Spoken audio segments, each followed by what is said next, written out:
காலையில ஆண்டவரை தேடி தியானிக்கிற பழக்கத்துக்குள்ள வந்துட்டீங்கன்னா அதை தியானிக்காட்ட உங்களால இருக்கவே முடியாது.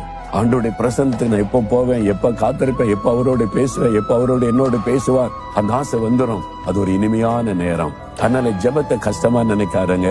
ஸ்வீட் அவர் ஆஃப் பிரேயர், இனிமையான ஜெப நேரம், ஆண்டவரை தியானிக்கிற நேரம். இன்னைக்கு தியானிச்சீங்களா? இல்லைங்க போங்க எங்கேயாவது ஒரு இடத்தை கண்டுபிடிங்க. ஆண்டோடைய பார்த்து 10-15 நிமிஷம் தனியா உட்காருங்க.